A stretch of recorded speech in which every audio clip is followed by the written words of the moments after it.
오늘 본문을 보시면 우리가 삶에서 가장 기쁘게 여기는 결혼과 출산에 대한 이야기입니다. 29장을 요약하면 아마 너무나 잘 아시는 그런 이야기일 것이죠. 야곱이 형 에서를 속이고 도망을 가서 삼촌 라반의 집에 도착합니다. 그리고 그곳에서 한 여인을 보고 사랑에 빠집니다. 첫눈에 반한 것이죠. 그 여인의 이름이 라헬입니다. 삼촌의 집에 와서 기거하면서 그 집에 삼촌의 둘째 딸인 라헬을 보고 첫눈에 반해서 삼촌에게 이야기하죠. 나에게 라헬을 주십시오. 그러면 내가 라헬과 결혼해서 아름답게 사랑하면서 잘 살겠습니다. 그랬더니 창세기 29장 19절에 보면 라반이 그 대답을 이렇게 합니다. 라반이 이르되 그를 내게 주는 것이 타인에게 주는 것보다 나으니 나와 함께 있으라. 라헬을 저에게 주십시오 라고 야곱이 얘기했더니 삼촌 라반이 라헬을 내게 주겠다 이렇게 말하지 않고 라반이 이르되 그를 내게 주는 것이 라고 말합니다. 라헬이라고 특정 짓지 않고 두리뭉실하게 그래 다른 사람 주는 것보다 그를 이게 남자인지 여자인지 라헬인지 다른 사람인지 모를 그를 이라는 성별도 알 수 없는 두리뭉실하게 지칭하는 말로 내가 주겠다. 너는 여기서 함께 있어라 라고 말을 하죠. 야곱이 뛰는 사람이었다면 라반은 나는 사람입니다. 완전히 야곱의 머리 꼭대기에 있어서 어떻게 해야 되는지를 다 알죠. 야곱이 그렇게 계약하고 열심히 오매불망 라헬과 결혼하기 위해서 7년 동안을 성실히 일했습니다. 그리고 그렇게 기다리던 결혼식 날이 되었습니다. 잔치를 벌이고 술을 거나하게 먹은 것 같습니다. 첫날 밤을 치루었습니다. 그리고 아침에 깨어보니 그가 원했고 사랑했던 라헬이 아니라 레아였습니다. 물론 따졌죠. 어떻게 이렇게 할 수 있습니까? 그랬더니 이 라반이 우리 지역에서는 풍습이 하나 있는데 동생이 언니보다 먼저 시집가는 법은 없다. 그러니 내가 이제는 반대로 너에게 내 딸 라헬을 주기 위해서 계약을 하나 제시하니 7년을 또 일하면 내가 라헬도 너에게 주겠다. 야곱은 라헬을 사랑함으로 인해서 또 7년을 수일처럼 열심히 일했습니다. 한 사람을 얻기 위해서 도합 14년을 정말 열심히 일한 것이죠. 대단한 사랑이죠. 한 사람을 사랑해서 종처럼 그 사람만을 바라보고 14년을 한 곳에서 주구장창 세경도 없이 월급도 없이 일할 수 있었다는 것은 그 사랑이 진짜 사랑이라고 믿어도 될 것 같습니다. 이렇게 14년을 최선을 다해서 삼촌 라반의 집에서 일하고 14년 만에 그렇게 사랑하고 그렇게 원했던 라헬과 결혼을 하게 됩니다. 그리고 나서 오늘 본문이 나와요. 오늘 우리가 읽었던 본문이 쭉 시작됩니다. 그런데 본문의 내용은 아들 4명 낳는 이야기입니다. 사랑했던 라헬이 아들을 낳는 게 아니고요. 별로 사랑하지 않았던 레아가 아들 낳는 이야기. 뜬금없이 이 아들 낳는 이야기가 성경에 기록되어 있죠. 이 이야기를 잘 보면서 우리가 여러 교훈을 얻을 수 있죠. 첫째, 첫날 밤에는 술 먹는 거 아니다. 잠자리에 들기 전에 아내의 얼굴을 꼭 확인하고 가라. 뭐 이런 건 아니겠죠. 그런데 말씀을 문자 그대로 보면 야곱이 실수한 것이죠. 확인하지 않았고 너무도 쉽게 행동했고 아무것도 아닌 것처럼 정말 결혼이 중요한 것인데 그 중요한 문제를 아무것도 아닌 것처럼 한 것 같습니다. 그런데 그런 교훈을 얻어가면 안 되죠. 오늘 본문을 통해서 첫 번째는 우리가 사는 시대가 어떤 시대인가, 또 나의 위치가 어디인가를 보고, 두 번째는 그 시대를 살아가는 우리들에게 하나님은 어떠한 분인가, 이것을 좀 함께 보려고 합니다. 우리가 사는 시대를 중간기라고 말하겠습니다. 창세, 중간기, 하나님의 나라, 다시 오심의 그 나라. 우리는 창조하고 타락해서 하나님 나라가 이루어지기 전까지 이 중간기를 사는 사람들입니다. 이 중간기는 꼴사나운 중간기입니다. 우리가 원치 않는 일이 너무나 많이 벌어지고 있는 세상이기 때문에 그렇습니다. 성경은 에덴 동산 광야 새 예루살렘이라고 요약하고 우리는 지금 이 광야의 시대를 살고 있다라고 말씀하고 가르치고 있습니다. 꼴사나운 중간기를 꼭 부정적인 것만을 보실 필요는 없습니다. 왜 그러냐면 이 중간기를 살면서 사랑하는 사람을 만나서 사랑도 하고 결혼도 하고 귀한 자녀도 낳고 그 자녀를 통해 너무도 큰 행복을 느끼는 살만한 중간기. 꼴사납지만 모든 나쁜 일만 벌어지는 것이 아니라 그 안에서 우리의 마음을 기쁘게 하고 무엇으로도 채울 수 없는 큰 기쁨들을 느끼게 하는 일이 우리의 삶에 함께 있기 때문에 나쁜 것만은 아니고 그 안에서도 우리가 붙들고 감사하고 느낄 만한 충분한 것이 있는 중간기의 삶입니다. 연인을 만나서 사랑하지만 그 사랑이 정말로 아름답게만 이루어지느냐, 그렇지 않죠. 광야처럼 때로는 사랑은 있지만 뜨거움도 있고 추움도 있고 모래바람도 있고 정갈이나 뱀 같은 우리의 발목을 무는 여러 가지 어려움들이 있기도 합니다. 이 중간기를 살 때 행복하다라고 말할 수 있는, 자신 있게 말할 수 있는 것은 두 가지입니다. 첫째는 결혼이죠. 아무도 동의하지 않는 표정이지만 첫 번째는 결혼입니다. 사랑하는 사람을 만나고 그 사람과 헤어질 수 없어 한 집에 사는, 서로 혼인을 서약하고 결혼해서 평생 서로를 의지하며 살겠습니다 라고 사는 이 결혼이 우리의 삶에 있어서 정말로 행복하고 중요한 것이죠. 자녀들을 낳는 것은 두말할 필요가 없습니다. 저에게도 2명의 자녀들이 있죠. 너무나 기쁘고 너무나 즐겁고 너무나 행복합니다. 생각하면 웃음이 절로 나옵니다. 물론 속썩일 때도 있지만 그것보다는 기쁨이 더 큽니다. 특별히 그 자녀들이 태어났을 때 너무 기쁘고 너무 감사했습니다. 그 아이들의 어린 시절 아기 때 사진을 보면 정말로 마음속에서 기쁨이 일어납니다. 아마 다 그러실 것이라고 생각합니다. 우리가 믿음의 삶을 살아가면서 이렇게 중요한 결혼과 출산, 그런데 오늘 레아를 보시면 기쁨이어야 할 결혼이 좀 이상합니다. 기쁨이어야 할 출산이 좀 이상합니다. 꼴사나운 중간기에서 그나마 감사한 일이고 기쁜 일이고 이 믿음의 삶, 타락 이후에 우리가 하나님의 나라를 소망하며 살아가는 이 중간의 삶을 그나마 기쁘고 그나마 감사하고 그나마 행복하게 보낼 수 있는 정말 중요한 2가지, 결혼 그리고 출산. 레아에게 이것은 정말 기쁘고 정말 축복받는 그러한 일이 아니었다라는 것이죠. 29장 25절에 보면 야곱이 이렇게 말합니다. 야곱이 아침에 보니 레아라 라반에게 이르되 외삼촌이 어찌하여 내게 이같이 행하였나이까. 레아를 볼 게 아니에요.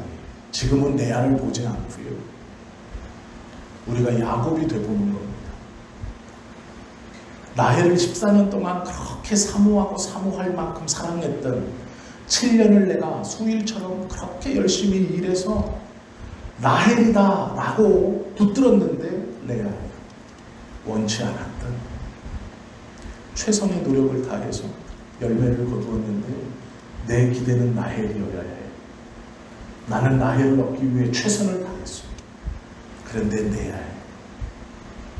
원치 않았다.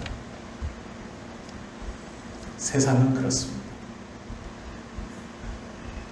열심히 살고 최선을 다하고 다른 사람 앞에 부끄럽지 않게, 그래서 나의 삶에 내 곁에 있어야 하는 건 라헬인데 눈 떠보니 레아가 있어요.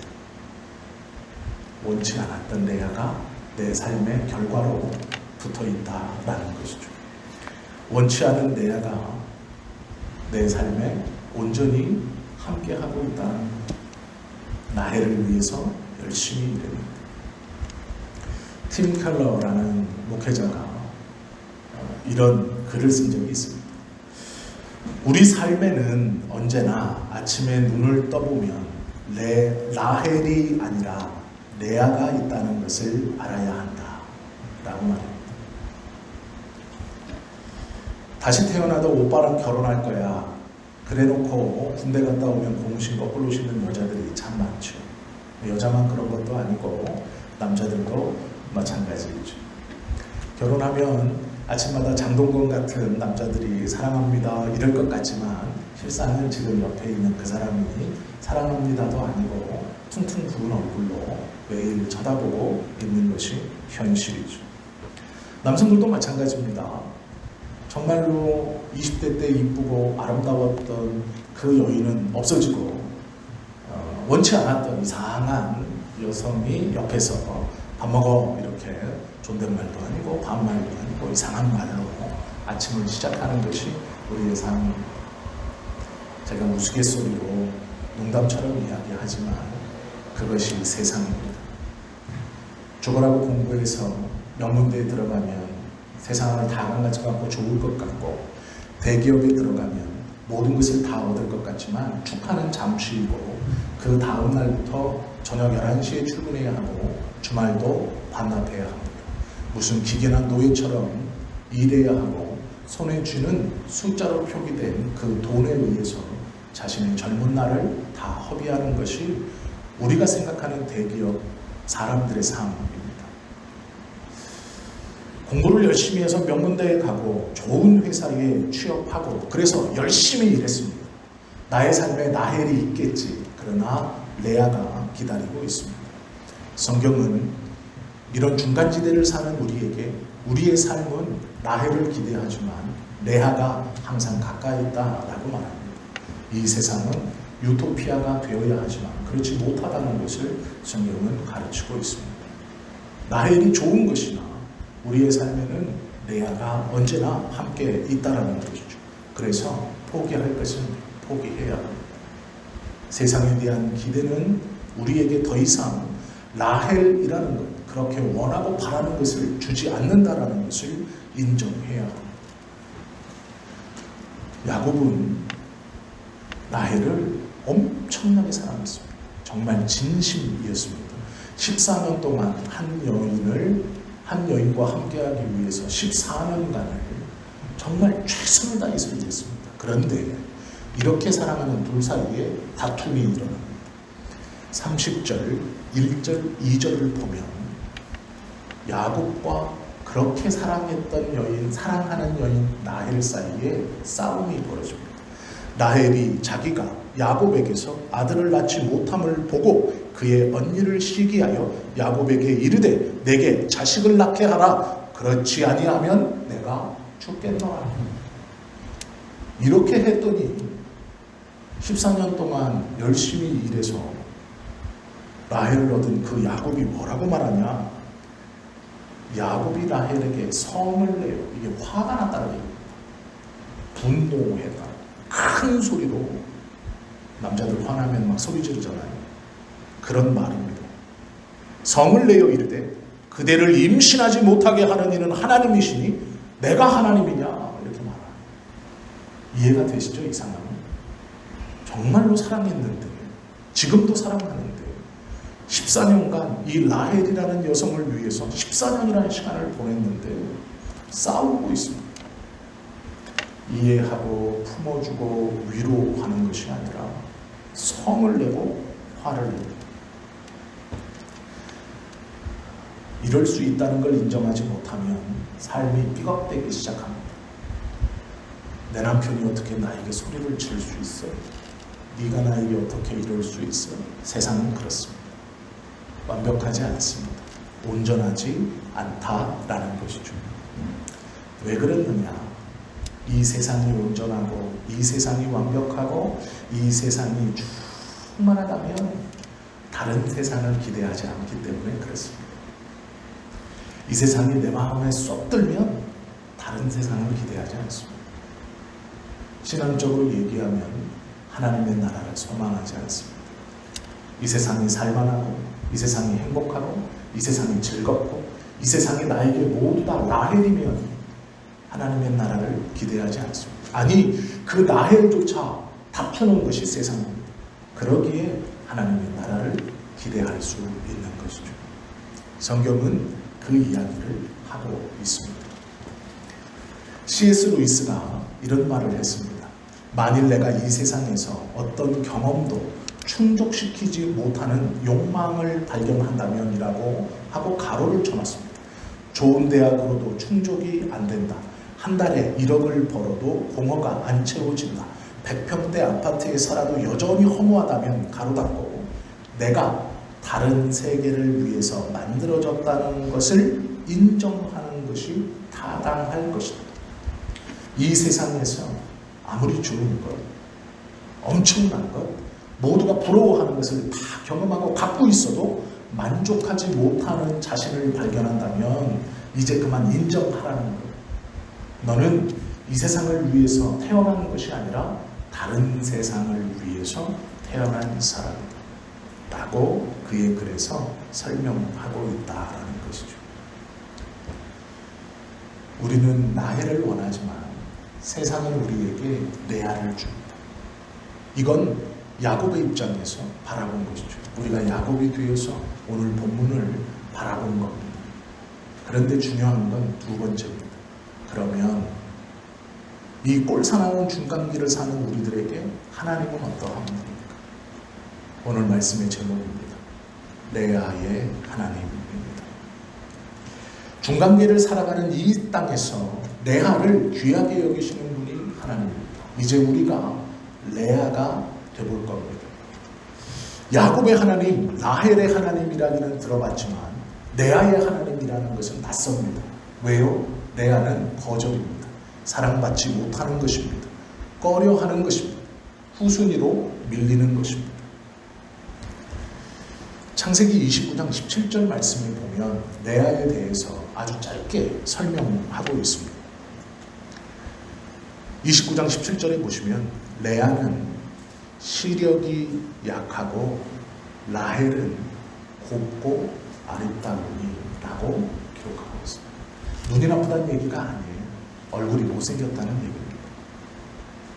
라헬에 대해서 얼굴이 못생겼고 라헬은 곱고 아름다운 비교해봤습니다. 두 여인, 언니와 동생을 비교하면서 언니는 못생겼고 동생은 곱고 아름답다. 성경에 써 있습니다. 라헬의 입장에서 가만히 생각해 보십시오. 동생이 태어났습니다. 너무 이쁩니다. 어려서부터 계속 비교당하고 계속 치이고 자격지심 속에 자라왔습니다. 그런데 어느 날 자기 집에 정말 괜찮은 남자가 하나 들어왔습니다. 건강하기도 했고 핸섬하기도 하고 보기에도 좋았습니다. 라헬은 자기도 모르게 그 청년이 마음에 들었고 관심이 갔습니다. 그런데 그 청년은 오매불망 아름답고 이쁘고 어디에 나가도 빠지지 않는 자신의 동생인 라헬만 쳐다보고 있습니다. 짝사랑이 시작되었습니다. 더 청천벽력 같은 일은 아버지와 계약을 했는데 7년 동안 일하면 그 라헬과 그 청년이 결혼을 한다는 이야기. 레아의 마음은 어땠을까요? 자기도 좋아하고 자기도 호감이 있고 자기도 마음이 있는데 쳐다봐 주지 않습니다.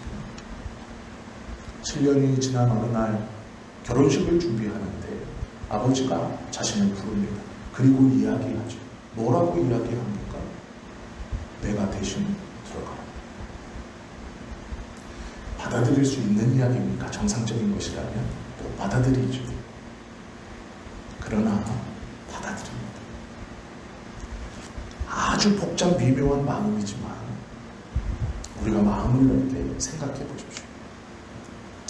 동생에게서부터 어려서부터 자격지심을 가지고 컸습니다. 동생은 갖고 싶은 것을 다 가졌을 것이고 주변 모든 사람들이 동생에게 친절했을 것입니다. 오늘 본문을 가만히 보시면 상대적입니다.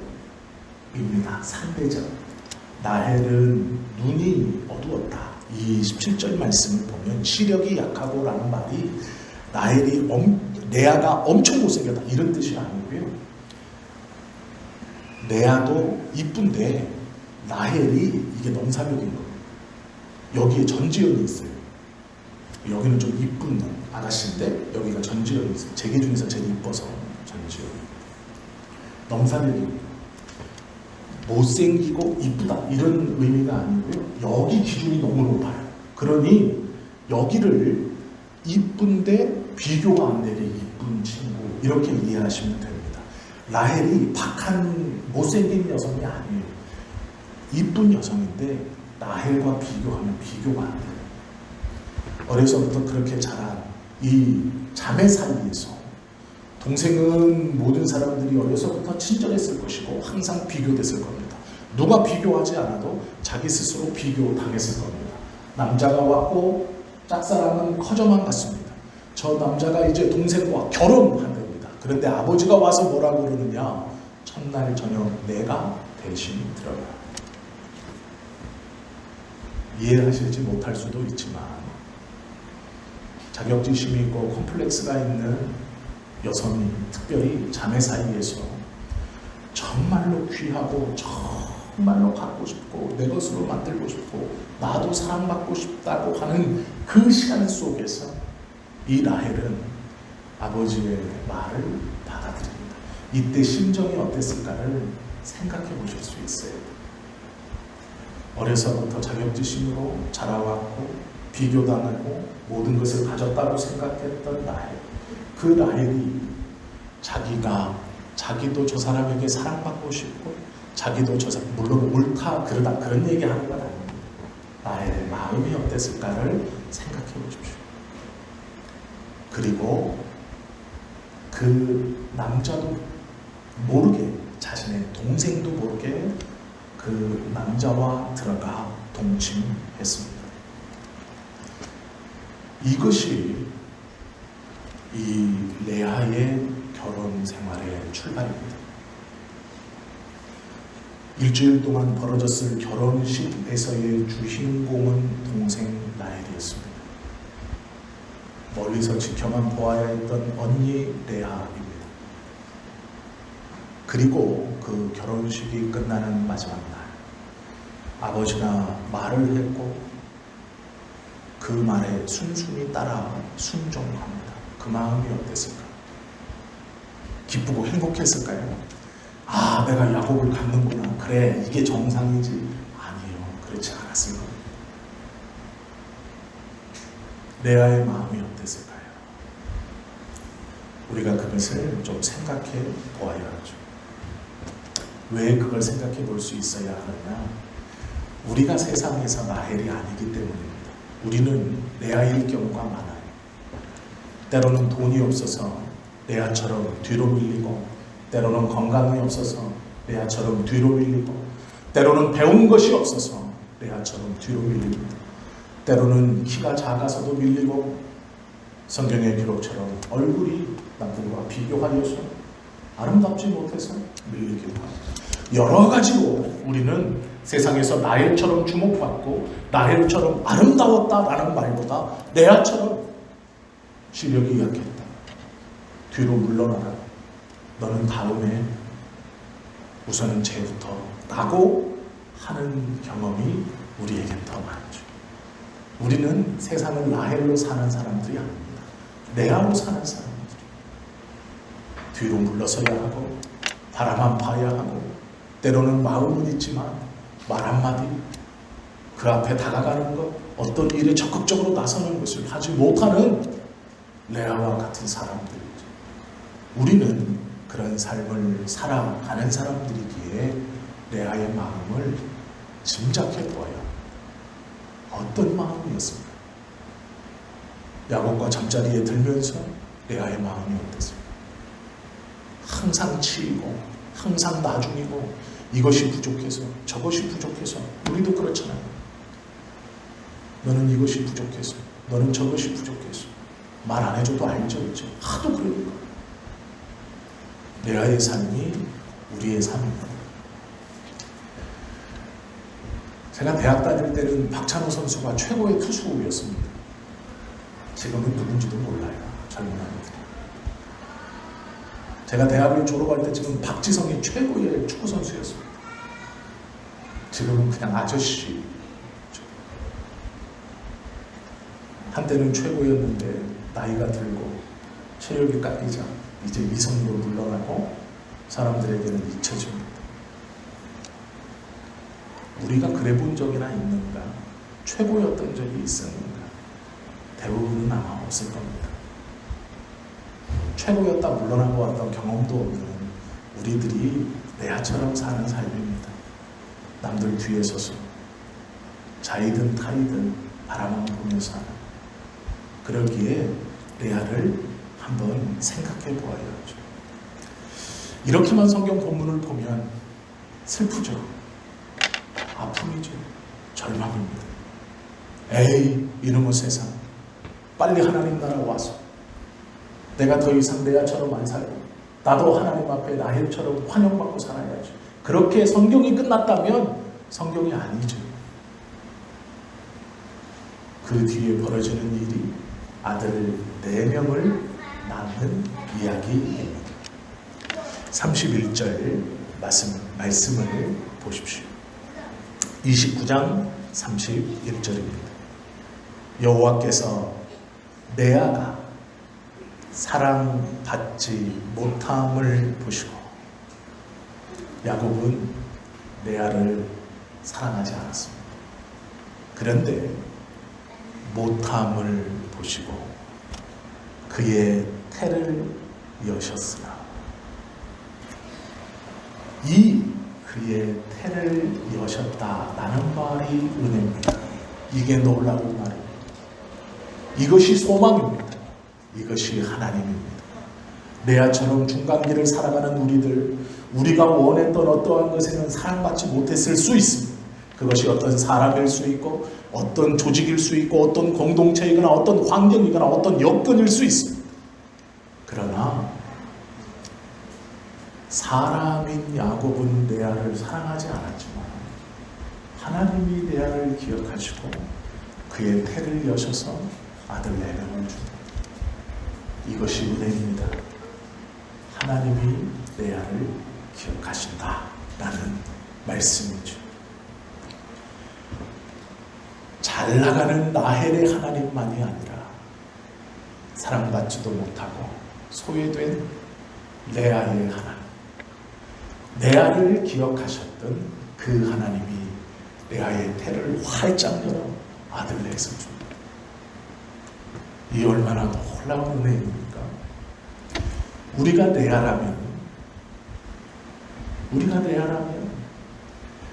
레아의 태를 여셨다라는 말에 감격해야 돼요. 우리가 레아라면 레아라는 걸 인정한다면 하나님이 기억하셨구나. 하나님이 잘 나가는 라헬의 하나님만이 아니라 항상 밀리고 소외받고 뒷전인 사랑받지 못하는 레아의 하나님이구나 라는 것에 감격해야 돼요. 왜요? 동일한 그 사랑을 레아처럼 살아가는 우리들에게도 베풀어 주실 것이기 때문에. 태를 열었습니다. 얼마나 놀랍고 기쁜 일입니까? 라헬보다 레아가 어깨를 펼 수 있고 허리를 펼 수 있고 고개를 당당히 들 수 있는 이유, 야곱은 사랑하지 않았지만 하나님이 그의 태를 여셨습니다. 그래서 아들 넷을 주었습니다. 그러니 야곱으로 인하여 어깨가 펴지는 것이 아니라 하나님이 그 태를 여심으로 어깨가 펴지고 고개를 들 수 있습니다. 어떤 일이 있는지 보십시오. 자녀 넷을 낳는데 첫째 이름이 루벤입니다. 보라, 아들이라, 이런 뜻입니다. 첫째 아이를 낳습니다. 보라, 아들이라. 라헬 못 낳았어요. 첫째 애를 낳는데 아들이 낳았어요. 요셉 가문을 이을 장자입니다. 이름을 아예 그냥 아들이라고 쳤습니다. 루벤, 보라, 아들이라. 둘째를 낳습니다. 그리고 나서 시므온이라고 쳤습니다. 들으심이라는 뜻입니다. 하나님이 들으셨다. 뭘 들으셨을까요? 야곱에게 사랑받지 못하는 내 처지, 내 말, 내 기도.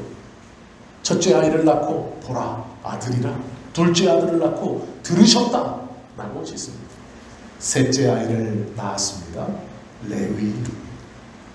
레위라고 짓습니다.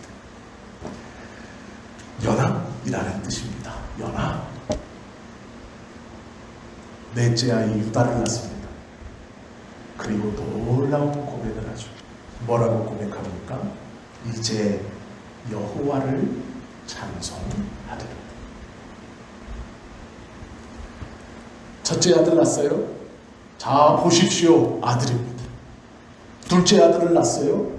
하나님이 나의 말을 들으셨습니다. 셋째 아들을 낳았어요. 우리가 연합합니다. 여기까지는 누굽니까? 시각이 바뀌어요. 사람들한테 보여주는 거예요. 남편이 나를 사랑하지 않는다고? 누가 그래요? 내가 아들 낳았잖아. 하나님이 내 기도를 들어서 둘째도 낳았어. 남편이 나와 연합하는 거야. 셋째를 낳았잖아. 그런데 놀랍게 넷째 유다를 낳고는 고백이 바뀌어요. 바깥에 사람들에게 보여주는 게 아니라 하나님을 찬송해, 여호와를 찬송해.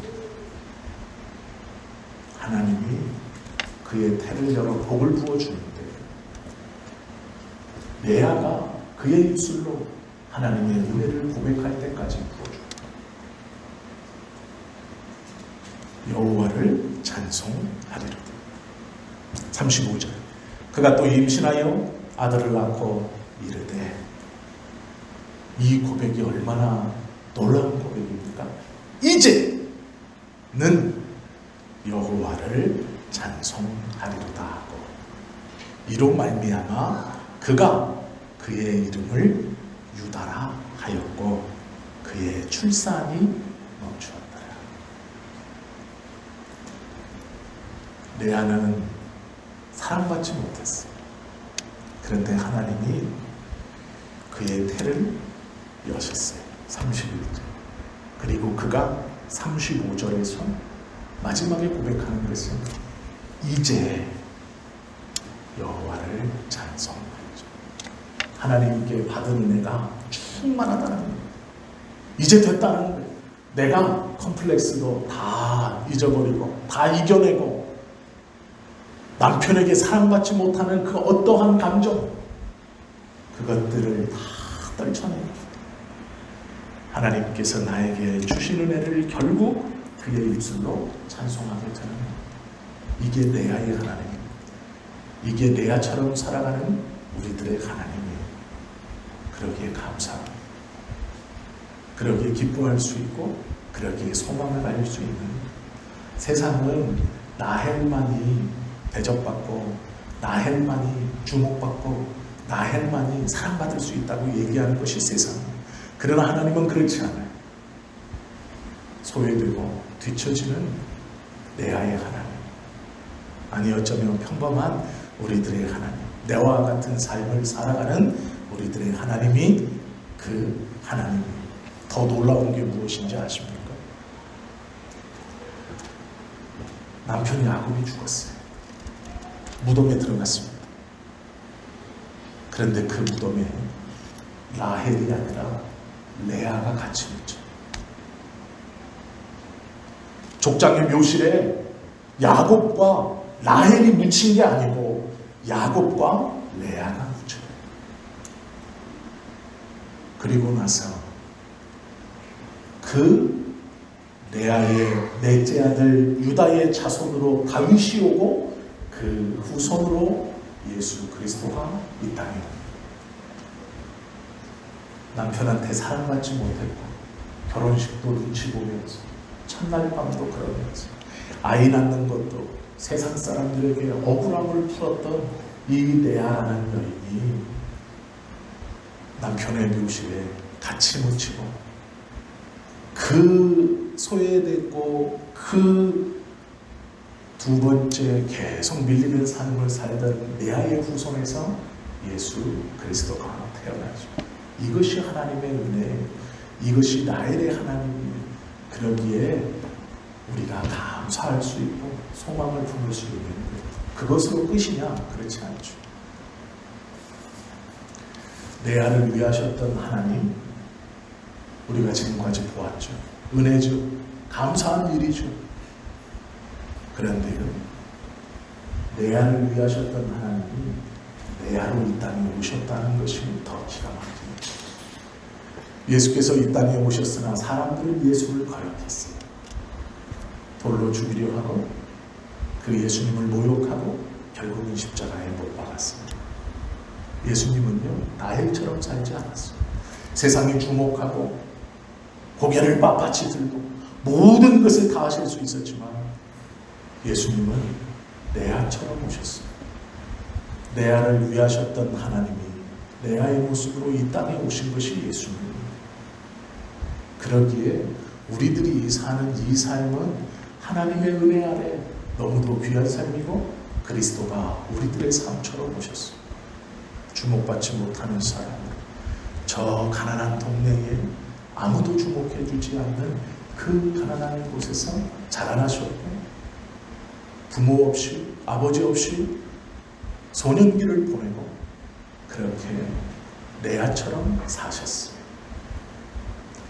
이것이 레아의 하나님입니다. 아들을 낳고 여호와를 찬양했다 라는 이 한 구절 속에 하나님이 어떠한 분인가 우리가 너무도 잘 알 수 있다라는 것이죠. 빛이 왔으되 세상은 거절하였고 세리와 창기들과 함께 다니셨으며 머리 둘 곳이 없었던 예수님은 레아처럼 사셨고 레아처럼 오셨어요. 레아로 달려 죽으신 그 십자가를 향해 우리 모두 레아와 같은 우리 모두를 구원하셔서 하나님의 나라로 들어갈 수 있는 은혜를 주신 것이죠. 이것이 복음이에요. 이것이 레아의 하나님이고 우리의 하나님입니다. 우리는 이 하나님을 온전히 붙들어 하나님의 은혜를 누려 결국 우리의 입술의 고백에서도 마지막 이제야 여호와를 찬송하리라 라는 그 믿음의 고백이 우리의 육신의 삶이 끝나기 전 주님 앞에 가기 전 진심으로 고백되어져 저와 여러분 모두가 되시기를 예수님의 이름으로 축원합니다. 기도해 드립니다.